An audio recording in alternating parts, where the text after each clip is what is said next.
Aujourd'hui, je rencontre Raphaël, le pionnier du didgeridoo en France.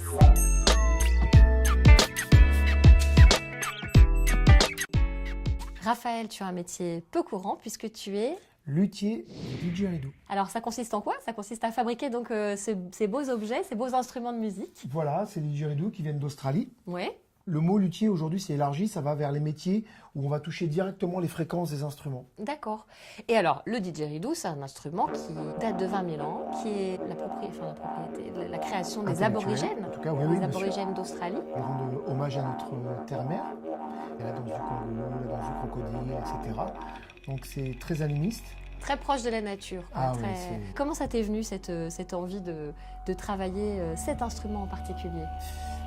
Ça démarre d'un rêve d'enfance qui était le fait de partir en Australie pour découvrir ce pays. J'y suis allé à l'âge de 27 ans et le premier jour où je suis arrivé là-bas, j'ai entendu ce son magique. Alors il s'est passé quelque chose. Je ne sais pas si mes cellules se sont identifiées ou quoi, mais ça m'a parlé tout de suite, ça m'a percuté. Ça a été une révélation, en tout cas. Ah oui, total. D'ailleurs, c'est ma vie complètement aujourd'hui. En France, tu donnes également des concerts de cet instrument? Oui, tout à fait. Je suis également soliste au sein de l'orchestre Divertimento, un orchestre symphonique. On joue un concerto pour didgeridoo. C'est une musique qui a été écrite complètement pour le didgeridoo. Tout arrangé, donc on est 100 personnes sur scène. Et il y a tous les violons, quand je suis devant la scène, il y a tous les violons à ma droite, les contrebasses à ma gauche, toutes les percussions, les cuivres au fond. On met combien de temps à pouvoir produire des sons, s'amuser, jouer des airs, etc. Ça, c'est comme la guitare. On fait quelques accords, on peut tout de suite chanter un peu. Si après on veut jouer, c'est un vrai instrument de musique. Et là, on rentre dans un vrai apprentissage et c'est des années, quoi.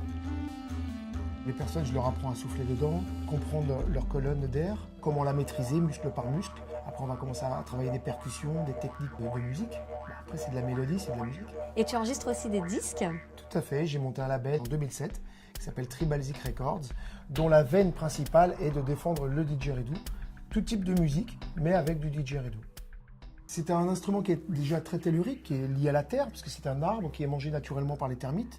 Voilà, on n'a pas dit comment ça se fabriquait en fait. Ça vient de l'eucalyptus. L'arbre pousse, les termites passent par en dessous et vont manger l'intérieur, le cœur. Donc l'arbre est déjà de toute façon destiné à mourir. Tu sais où creuser, comment creuser? Alors pour les notes déjà, c'est le volume, c'est la longueur. Varier. D'accord. Donc déjà, je vais couper plus ou moins. Je vais me servir d'un accordeur et je vais le jouer à chaque fois pour savoir si je suis sur la bonne fréquence, la bonne note. D'accord. Et après, par rapport à la résonance, je vais plus ou moins élargir ici à l'intérieur. Et alors, ce que tu rajoutes, c'est de la résine au bout, là? Alors sur celui-là, oui, j'ai mis une résine époxy. Dedans, j'ai mis de la nacre. Et j'ai mis aussi des petites couleurs un petit peu océan. Ok. Et une fois que tu as fini ces jolies créations, tu les vends? Oui, sur mon site, didjaman.com. D'accord. Et aussi en boutique? Voilà, chez Feeling Music. Ok, on va tout de suite leur rendre une petite visite. Voilà Raphaël, si on veut s'acheter un didgeridoo, c'est ici. Tout à fait. Et comment a démarré ce partenariat avec la boutique? Jean-Claude, le patron de Feeling Music, est venu prendre des cours en tant qu'élève. Puis après, avec le temps, j'ai regardé un petit peu qui il était, ce qu'il faisait.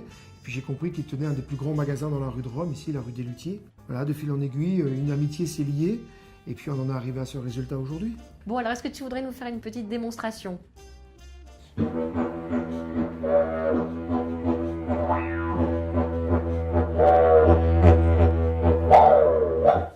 Et sur cette touche hypnotisante, nous nous quittons. Merci Raphaël d'avoir participé à cette vidéo. On te retrouve sur Facebook, sur ton site internet. Vous aurez toutes les informations en dessous de cette vidéo. Et à très bientôt pour un autre épisode. Merci Raphaël. Merci.